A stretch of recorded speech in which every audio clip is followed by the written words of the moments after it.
आरती ने आसपास देखा तो उसे सब धीरे धीरे याद आने लगा।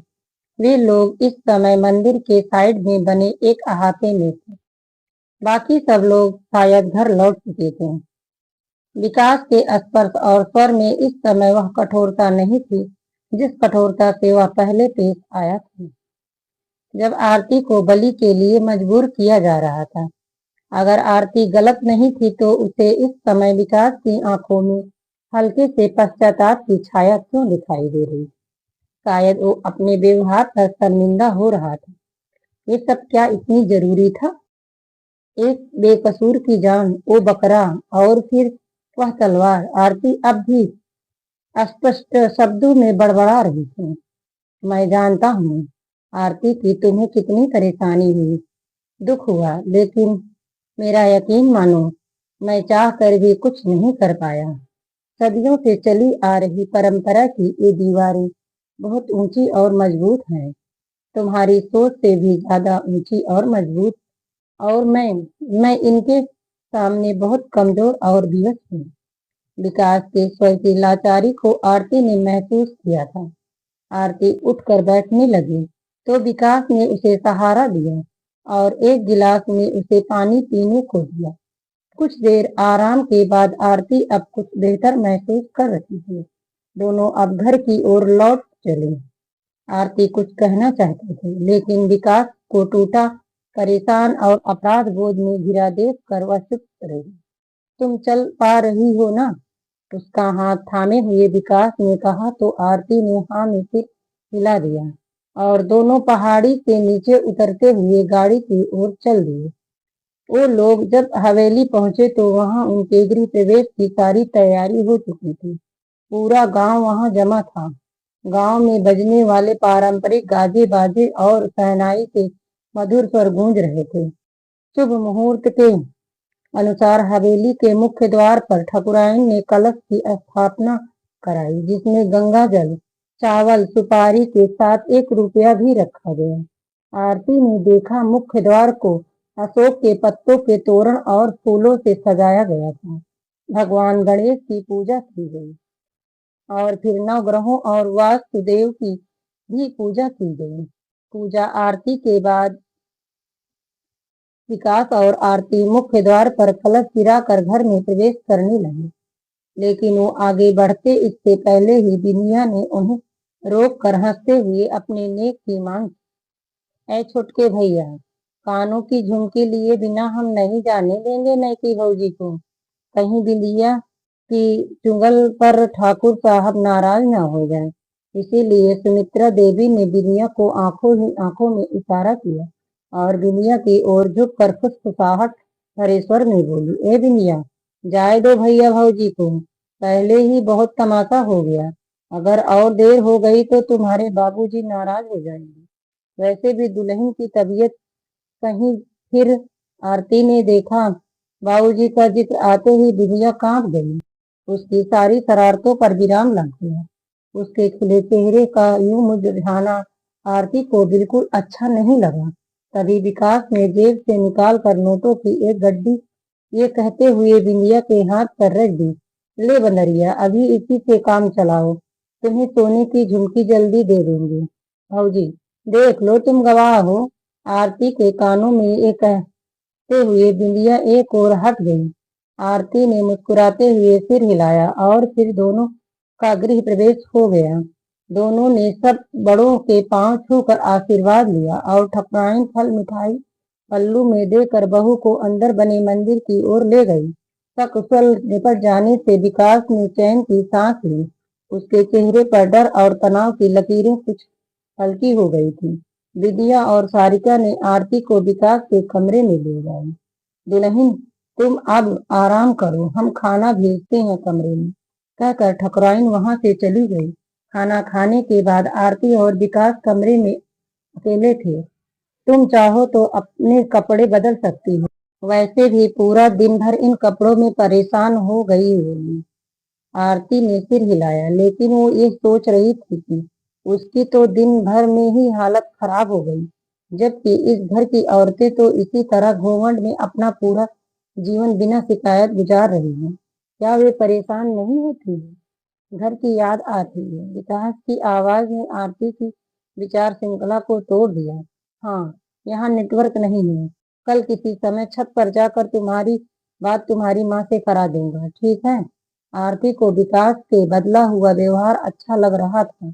वह एकटक विकास की ओर देख रही थी। एक बात कब से आपसे पूछना चाहती थी। हाँ, पूछो। मैं आपसे जब शहर में मिली थी तो कभी मैं ये सोच भी नहीं सकती थी कि आपका संबंध ऐसी जगह से होगा। ये आपका परिवार है, आपके लोग हैं, लेकिन आप इन लोगों से बहुत अलग लगते हैं। इसका कोई तो कारण जरूर होगा कि आप इतने मॉडर्न और ये लोग। विकास उठकर खिड़की के पास जा खड़ा हुआ। आरती उसके बोलने का इंतजार कर रही थी, लेकिन उसे ज्यादा इंतजार नहीं करना पड़ा। मैं अलग इसलिए हूँ कि मेरी परवरिश यहाँ इस घर में नहीं बल्कि बिल्कुल अलग माहौल में हुई। मेरे ननिहाल में असल में अरविंदर भैया तो शुरू से बाबू जैसे ही दबंग और लड़ाकू स्वभाव के थे, ठीक वैसे ही जैसा बेटा बाबूजी को चाहिए था, जो उनकी बाजू बनकर उनकी इस विरासत को संभाल सके। और मैं इस सबसे अलग, शांत और पढ़ने में रुचि रखने वाला, अपनी माँ जैसा, माँ का लाडला बेटा। हाँ विकास जी, आपकी माँ भी बहुत अलग नेचर की लगी मुझे, बहुत शांत और सहज। वो इसलिए आरती क्योंकि मेरी माँ किसी बाहुबली परिवार से नहीं है, एक सामान्य ठाकुर परिवार से आई थी माँ, जहाँ सरल और हिंसा से दूर रहने वाले लोग रहते थे। यहाँ दिन रात का लड़ाई झगड़ा मारपीट माँ ने तो ये सब देखा ही नहीं था। जानती हो, मेरे ननिहाल में लोग मांस को छूते तक नहीं है। माँ ने एक आदर्श पत्नी की तरह वही किया जो बाबूजी की इच्छा रही, लेकिन मांसाहार न अपना सकी। आज तक भी वे अपना निरामिष खाना अलग बनाती है, पर एक दिन पिताजी ने माँ का लाड भरा आंचल भी मुझसे छीन लिया, और जब मैं छोटा सा था तो मुझे मेरे ननिहाल भेज दिया गया। फिर जब मैं 10 साल का हुआ तो मुझे हॉस्टल भेज दिया गया। बोलते हुए विकास का गला भर आया। फिर क्या हुआ? फिर क्या होता? उनके न चाहते हुए भी मुझ पर माँ और ननिहाल का प्रभाव अधिक रहा। शायद इसलिए मैं कभी बाबूजी या भैया जैसा ना बन सका। इस घर में पढ़ाई लिखाई का कोई महत्व कभी था ही नहीं, लेकिन मैं आगे पढ़ता चला गया। इधर 10वीं के बाद अमरिंदर भैया की पढ़ाई में कोई रुचि नहीं रही, तो वो पूरी तरह बाबूजी की छाया बन गए। वो बहू उनकी ही प्रतिकृति। उधर माँ के आंचल में रहने वाला विकास एक ही रात में बहुत बड़ा हो गया। हॉस्टल में बड़े लड़कों की रैगिंग का शिकार हुआ। सब अकेले सहा। कहते हुए विकास फिर से रुक गया, पर इस बार आरती ने उसे टोका नहीं। माँ से दूरी और एकदम विपरीत परिस्थितियों में रहने से मुझ पर भी अपना प्रभाव डाला। मेरे भीतर एक चुप्पी सी उगटी चली गई। एक अजीब सी कठोरता ने मुझे अपने घेरे में ले लिया। मैं फिर वो विकास नहीं रहा। लेकिन क्या माँ ने इस सब का कोई विरोध नहीं किया? विरोध? मजाक कर रही हो तुम? नहीं, हमारे घर में स्त्रियों को विरोध करने की इजाजत नहीं थी, और माँ को भी नहीं। छुट्टियों में जब भी गांव आता, माँ की उदास और खामोश निगाहें मुझे बेचैन कर देती। मेरा दम घुटने लगता, लेकिन मैंने महसूस किया कि वो भी चाहती है कि मैं यहाँ से दूर रहूं। मैंने वही किया। पढ़ लिख कर शहर में ही पहले नौकरी की और जल्दी ही अपना बिजनेस शुरू कर दिया। मेरी किस्मत और मेहनत दोनों ने मेरा साथ दिया, और जल्दी ही मैंने दिन दूनी रात चौगुनी तरक्की करने लगा, पर गांव से दूर ही रहा। आज भी इस माहौल में मेरा दम घुटता है, लेकिन माँ के लिए मुझे लौटना पड़ा। अंततः ये मेरा परिवार है। आरती को आज पहली बार विकास से सहानुभूति होने लगी। सच, किसी को पूरा जाने बिना राय कायम करना कितना गलत होता है। आरती को लगा जैसे वह अकेली नहीं है। विकास भी उसकी तरह एक लड़ाई लड़ रहा है, और दोनों के एक ही दुश्मन है, परिस्थितियां। विकास ने आरती की आंखों में देखा तो उसे वहां अपने लिए सहानुभूति दिखाई दी, जो धीरे धीरे स्नेह में बदल रही थी। बिना कुछ कहे वह आरती की ओर देखता रहा। पर अब आप अकेले नहीं हैं, मैं भी तो हूं ना आपके साथ, मुस्कुराते हुए आरती ने कहा। तो विकास के चेहरे पर भी एक क्षण की मुस्कान आ गई। वह आरती के पास आकर बैठ गया। आरती ने अपना सिर विकास के कंधे पर रख दिया। विकास ने आरती का हाथ अपने हाथ में लिया ही था कि अचानक बचाओ, कोई बचाओ! आरती और विकास को बाहर से किसी लड़की की चीखने की आवाज आई, जैसे कोई बहुत बुरी तरह किसी का गला घोंट रहा हो। ये आवाज सुनी आपने? आरती घबरा कर बेड से खड़ी हो गई। हाँ, कोई आवाज तो सुनी, पर आधी रात को ये कौन? विकास ने खिड़की के बाहर देखा, पर वहां कोई न। बचाओ! विकास की बात अधूरी रह गई। आवाज फिर से रात के कलेजे को चीरते हुए चीख की तरह गूंज उठी। वह आवाज लगातार तेज होती जा रही, जैसे किसी का गला घोंटा जा रहा है। अश्श, शश, क्या यह चीख बिलिया जी की है? आरती ने घबरा कर पूछा। पता नहीं, पर आवाज तो उसकी ही लग रही है। क्या यह घुटती चीख विकास की बहन बिलिया की ही थी, या वहां कोई और था? हवेली में आखिर किसका गला पकड़कर दबाया जा रहा? और क्यों? आवाज अब नजदीक आ चुकी थी। इस बार यह पहले से भी आवाज ज्यादा स्पष्ट और भयावह थी। आरती और विकास हैरानी से एक दूसरे की ओर देखते हुए एक साथ बाहर की ओर दौड़ पड़े।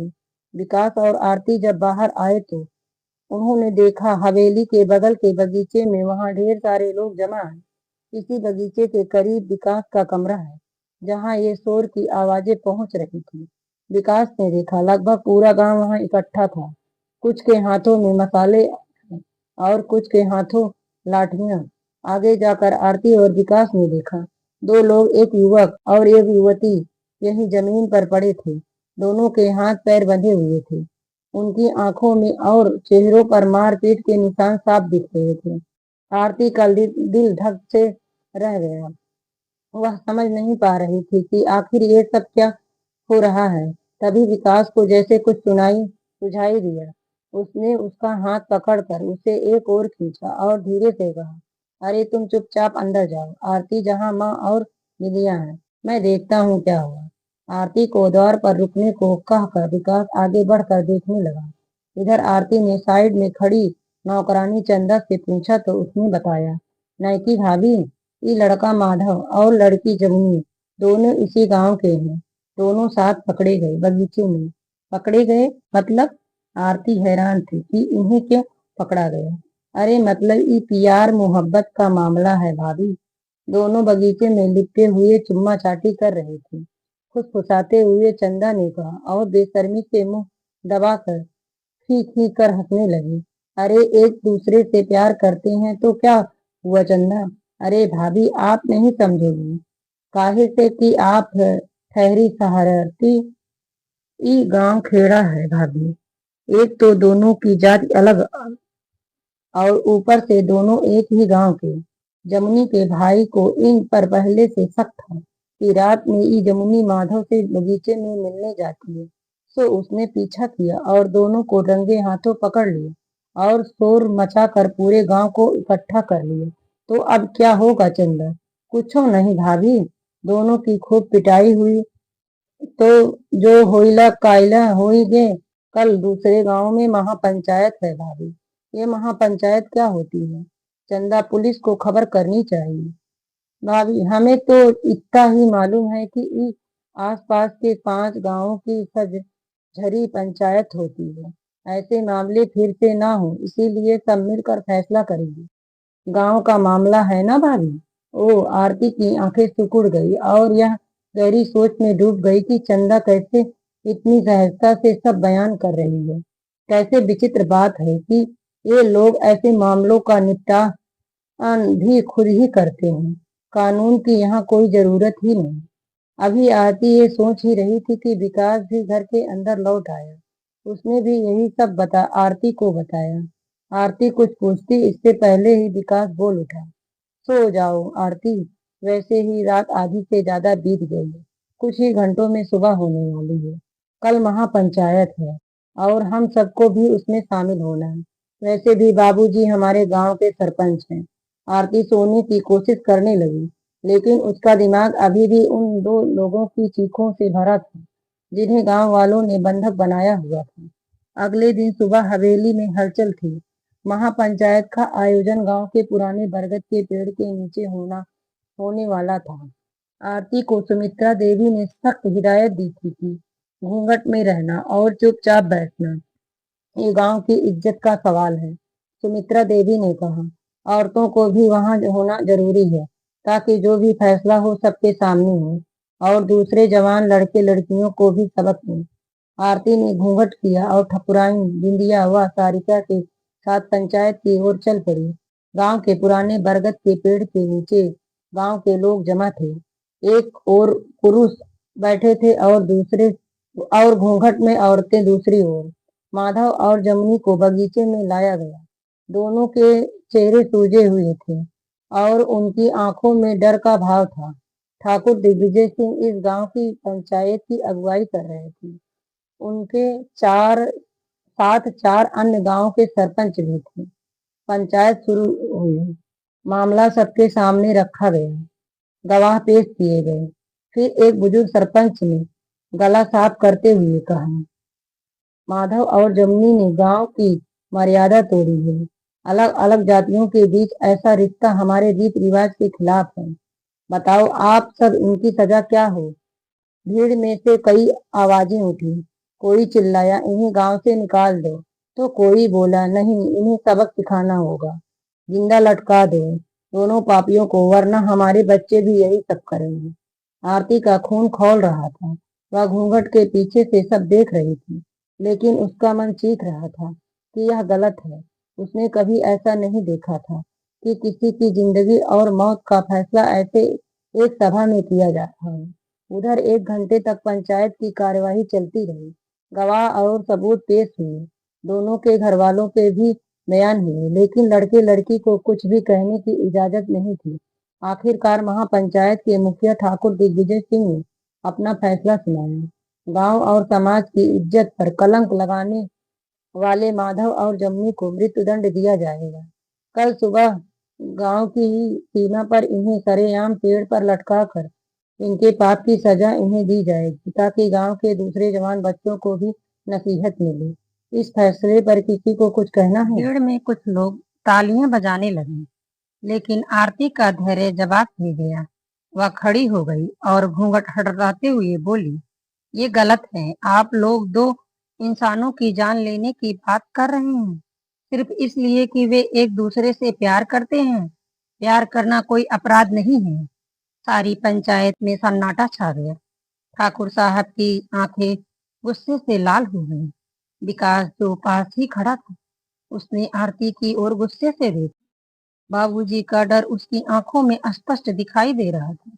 उधर ठकुराइन सुमित्रा देवी ने अपना सिर पकड़ लिया, क्योंकि इतना समझाने के बाद भी बहू ने फैसले के विरोध में जो आवाज उठाई, वह उनकी दृष्टि में बहुत बड़ा अनर्थ था। वो आरती का हाथ पकड़कर उसे बैठने को कहने लगी। ये लड़की कौन है? एक सरपंच ने पूछा। ठाकुर दिग्विजय सिंह की साहब की छोटी बहू है, किसी ने उत्तर दिया। खामोश हो जाओ, तुम्हें यहाँ बोलने की कोई इजाजत नहीं है, ठाकुर साहब ने दांत पीसते हुए कहा। उनकी आंखें मानो अंगारों में बदल चुकी थी। आरती से उन्हें इस दुस्साहस की बिल्कुल उम्मीद नहीं थी। जी नहीं, मुझे बोलने दीजिए। मैं इस फैसले के विरोध में कुछ कहना चाहती हूँ, आरती ने कहा। उसकी आवाज में दृढ़ता थी। सुनते ही ठाकुर साहब गरज उठे। तुमसे किसी ने बोलने को नहीं कहा। एक औरत को इसमें बोलने का कोई हक नहीं है। ठाकुर साहब की गुस्से से लाल हुई आंखें आरती को ऐसे देख रही थी जैसे कोई शेर हिरण को देखता है।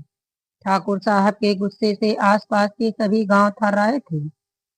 सो पूरी पंचायत में एकदम सन्नाटा छा गया। खड़ी आरती को उसकी सास सुमित्रा देवी बैठे बैठे उसका हाथ पकड़ बैठने का इशारा करने लगी। उनके चेहरे पर जमाने भर का खौफ फैला हुआ था।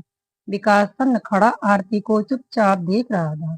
उसे आरती से ऐसी उम्मीद सपने में भी नहीं थी। उसका चेहरा ठाकुर साहब के डर से सफेद हुआ पड़ा था और उसकी जबान जैसे तालू में चिपक गई थी।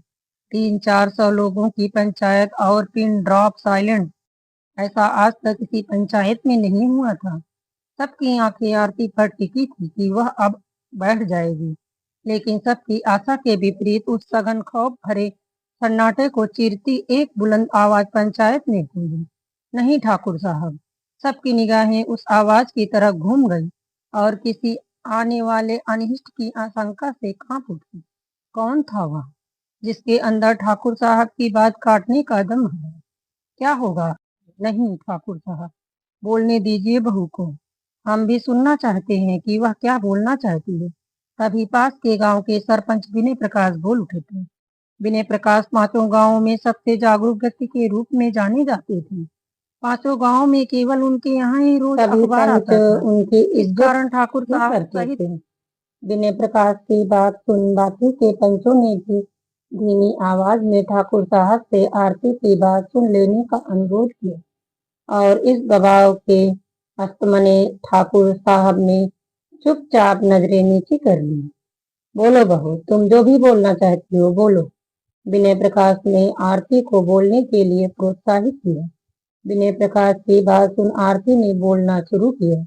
जी, मेरी दृढ़ता के लिए आप सब मुझे क्षमा कीजिए, लेकिन मैं यही कहना चाहती हूँ कि प्यार करना कोई अपराध नहीं है। अगर आप इन दोनों को मार देंगे तो ये गांव की इज्जत नहीं बल्कि इंसानियत की हार होगी। और अगर आप लोगों की नजरों में प्यार करना जुर्म है, अपराध है, तो इसकी सजा कानून पर छोड़ दीजिए। भीड़ में खुसुर फुसुर शुरू हो गई। कुछ लोग आरती की बात से सहमत दिख रहे थे, जिनमें युवा अधिक थे, लेकिन ज्यादातर लोग आरती की इस बात पर गुस्से में थे। ठाकुर साहब आरती की इस बात से अपने गुस्से को बर्दाश्त नहीं कर सके और गुस्से से आरती को देखते हुए बोले, तुम्हारी हिम्मत कैसे हुई यहाँ ये सब बोलने की? तुम्हें हमारे रीति रिवाजों का कोई सम्मान नहीं? हमारे गांव के फैसले कानून नहीं, हम खुद करेंगे। यही इंसाफ है यहाँ का और यही न्याय है। फिर से क्षमा चाहती हूँ बाबूजी, लेकिन रीत रिवाज और परंपरा इंसानियत से ऊपर नहीं हो सकते। आरती ने जवाब दिया, वैसे भी ये दोनों बालिग हैं। अगर आप इन दोनों को मारते हैं तो आप इंसानियत ही नहीं कानून के भी दोषी होंगे। आप भले कानून को ना माने, लेकिन इस देश में इंसान की जान लेने का हक किसी इंसान को नहीं है। आज जमाना बदल गया है बाबूजी। मीडिया को खबर लग गई तो पूरे गांव पर संकट आ सकता है। बंद करो अपनी बकवास। तुम्हारी इतनी हिम्मत थी, सारी पंचायत में खड़े होकर बाबूजी के सामने बकवास कर रही हो? अभी गोली से उड़ा देंगे छुपड़ी को। कहते हुए विकास के बड़े भाई अमरेंद्र ने गुस्से से आरती की ओर अपनी बंदूक तान दी और पूरी पंचायत में फिर से सन्नाटा छा गया। लेकिन इससे पहले कि अमरेंद्र गोली चला देता, ठाकुर साहब की गरज भरी आवाज पंचायत में गूंज उठी। ठहरो अमरेंद्र, होश से काम लो। ठाकुर साहब के इशारे पर कुछ लोग उठकर अमरेंद्र को समझा बुझाकर बिठाने लगे। ठाकुर साहब अमरेंद्र के गुस्सैल स्वभाव को जानते थे और नहीं चाहते थे कि यहाँ महापंचायत में अमरेंद्र कोई बड़ी मुसीबत खड़ी कर दे। लेकिन इसके बाद पूरी पंचायत में विरोध के स्वर गूंजने लगे। कैसे बेशरम बहुरिया है कि ठाकुर साहब की, अरे लाज न शरम, कैसे मुंह उठाकर चिटिर चिटिर बोल रही है? एक बूढ़ी महिला ने अपने आधे घूंघट की आड़ से आरती को कोसना शुरू कर दिया। हाँ हाँ, हिम्मत तो देखो इस लड़की की, शहर से आई है, इसका मतलब इतनी भी अक्ल नहीं है कि भरी पंचायत में जबान दराजी कर रही है। एक अन्य महिला ने कहा और बाकी सब भी उसकी हाँ में हाँ मिलाने लगी। चार अक्षर क्या पढ़ ली तो चली है पंचायत को अकल देने। यहीं से हम कहते हैं लड़कियों को मत पढ़ाइए, ना तो ऐसे ही दिन देखने पड़ेंगे सबको। एक अधेड़ उम्र के व्यक्ति ने कहा तो सब हाँ में हाँ मिलाने लगे। कुछ युवाओं को छोड़कर बाकी उपस्थित अधेड़ और वृद्ध स्त्री पुरुषों की राय भी इससे अलग नहीं थी। कुल मिलाकर कोई दबी जबान से तो कोई मुखर होकर ज्यादातर लोग आरती को कोस रहे थे।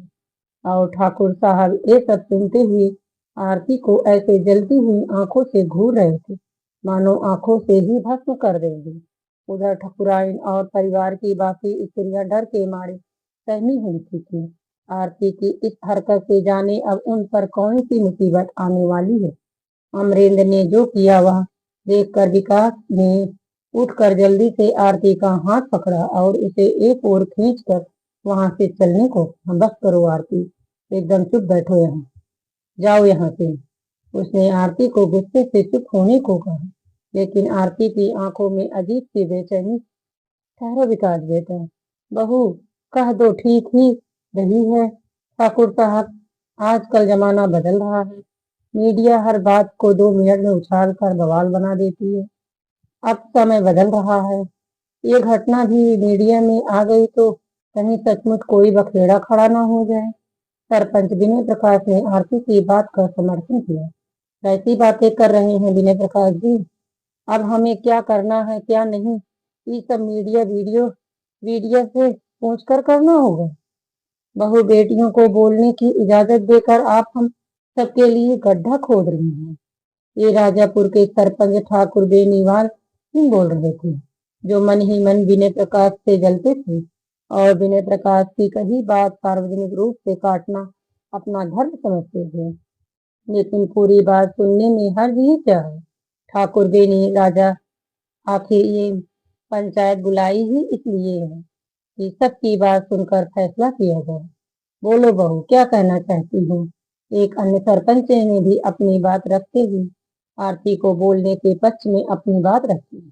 जी पंच महोदय और बाबूजी, मुझे बस यही कहना है कि अगर इन्हें गांव में प्यार की इजाजत नहीं तो इन्हें आप गांव से निकाल दीजिए, लेकिन इन्हें फांसी पर लटका कर कानून अपने हाथ में मत लीजिए। मेरी केवल इतनी प्रार्थना है। आरती हाथ जोड़ते हुए बोली। आरती की बात सुनकर वहां उपस्थित लोगों में फिर से खुसुर फुसुर होने लगी। ऐसा पहले इस गांव में कभी नहीं हुआ था। जब एक लड़की इस तरह अपनी आवाज बुलंद करे, ऐसी इजाजत तो कोई घर में नहीं देता था। फिर ये तो भरी पंचायत में हुआ था। वहां पंचायत न होती और केवल गांव का मामला होता तो अब तक गोली चल गई होती। वहीं महिलाओं और युवाओं में कुछ लोग आरती के साहस को प्रशंसा की दृष्टि से देख रहे थे कि जो करने की उनकी कभी हिम्मत न हुई वह आरती कर रही है। अब क्योंकि दोनों तरह के मत आ रहे थे, तो चारों गांवों के सरपंच भी दबी जबान से जल्दबाजी न करते हुए एक बार आरती की बात पर अच्छी तरह विचार करने के लिए कहने लगे। आखिरकार न चाहते हुए भी इस महापंचायत के मुखिया के तौर पर मजबूरन ठाकुर साहब को महापंचायत को अगले दिन तक के लिए स्थगित करने का आदेश देना पड़ा। ठीक है, हमने सारी बातें सुन ली हैं और हम लोग इस पर अच्छी तरह विचार करेंगे और इस मामले का अंतिम फैसला कल इसी जगह होगा। उन्होंने ऐलान किया, लेकिन उनकी आवाज में उनके भीतर का गुस्सा साफ झलक रहा था। जब वो सब लोग हवेली लौटे तो सबके दिल में हलचल मची हुई थी। परिवार के पुरुष जहाँ पुरुष गुस्से से उबल रहे थे, वहीं डर से महिलाओं के प्राण सूख रहे थे कि महापंचायत में जो कुछ आरती ने किया उसका परिणाम क्या होगा। ठाकुर साहब की चुप्पी आने वाले तूफान की ओर इशारा कर रही थी। जैसे कि आशा थी सबके वापस लौटते ही हवेली में कोहराम मच गया। सब चुपचाप सहमे हुए खड़े थे और ठाकुर साहब की ओर देख रहे थे। बाबूजी, विकास ने कुछ कहना चाहा।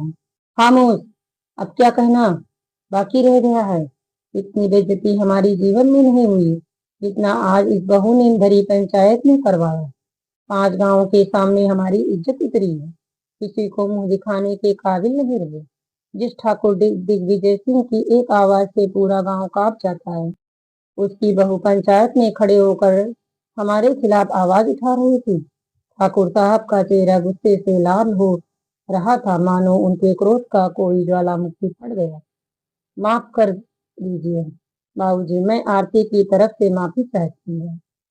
बाबूजी, मैं इसे समझा दूंगा, दोबारा ऐसी गलती नहीं होगी। विकास ने हाथ जोड़कर ठाकुर साहब के गुस्से को शांत करने की कोशिश की, पर तभी पास खड़ी उसकी माँ सुमित्रा देवी बोल पड़ी। नहीं मुन्ना, बंद करो ये ढोंग। तुमने ही इसे सिर पर चढ़ा रखा है और जो तुम इसे गलती कह रहे हो, ये गलती नहीं है। गलती तो इंसान से अनजाने में हो जाती है, लेकिन जो कुछ बहुरिया ने किया उसकी कोई माफी नहीं हो सकती। अरे हमने इसे पहले ही समझाया था कि चुपचाप घूंघट में रहे, कुछ नहीं कहना। सारिका से पूछो समझाया था कि नहीं। भाभी आप नहीं जानती हैं आपने कितना बड़ी गलती की है। आपकी इस गलती का खामियाजा न सिर्फ मुझे बल्कि गांव की हर लड़की को भुगतना पड़ेगा। हमारे लिए तो तरक्की के रास्ते पहले ही बंद थे। आज आपने उस रास्ते पर एक दीवार भी खड़ी कर दी। अब कोई रास्ता हमारे लिए कभी नहीं खुलेगा। ऐसा कहकर बिंदिया रोते हुए अंदर कमरे में भाग गई। आरती चुपचाप विकास के बगल में सर झुकाए हुए खड़ी सबकी बातें सुन रही थी। वह कहना चाहती थी कि यह दो व्यक्तियों की मौत के फैसले की मौन गवाह नहीं बन सकती थी, लेकिन इस समय कुछ भी कहना उचित नहीं था, इसीलिए वह चुप खड़ी थी। बाबूजी एक यहाँ के तौर तरीकों से अनजान है, मैं इसे अच्छी तरह समझा दूंगा, फिर से ऐसा कभी नहीं करेगी। बाबूजी सबकी बात सुनने के बाद विकास गिड़गिड़ाते हुए कहने लगा, एक औरत का इस तरह पंचायत में बोलना हमारे खानदान के लिए कलंक है। पूछो इससे कि इसकी हिम्मत कैसे हुई ये जुर्रत दिखाने की। ठाकुर साहब गुस्से से गरज रहे थे और उनकी इस दहाड़ भरी गर्जना से इंसान तो इंसान हवेली की दीवारें भी कांप उठी थी। ये क्या पूछेगा बाबूजी, पता नहीं कहाँ से उठा कर लाया है इसे। आज इसकी इस पत्नी की वजह से भरी पंचायत में हमारे बाबूजी की इज्जत मिट्टी में मिल गई। वह तो वहां तो बच गई, लेकिन यहाँ हम इसे जिंदा नहीं छोड़ेंगे। तभी अमरेंद्र ने, जो गुस्से से भरा ये सब सुन रहा था, अपनी गन निकाली और आरती को गन पॉइंट पर ले गोली चला दी। आइस हवेली में अमरेंद्र की चलाई गोली और चीख की आवाज गूंज उठी। इसके साथ ही सुमित्रा देवी की रुलाई से हवेली जैसे थर्रा उठी। ई का कर दिया बड़का बबुआ तुमने, इसे लगी वह गोली। क्या आरती की जीवन लीला बस यहीं खत्म हो गई या हुआ कोई और अनर्थ। दोस्तों कहानी अभी जारी है, नेक्स्ट पार्ट हम जल्द लेकर आएंगे। आगे की कहानी में क्या हुआ जानने के लिए हमारे चैनल को सब्सक्राइब करें। धन्यवाद दोस्तों।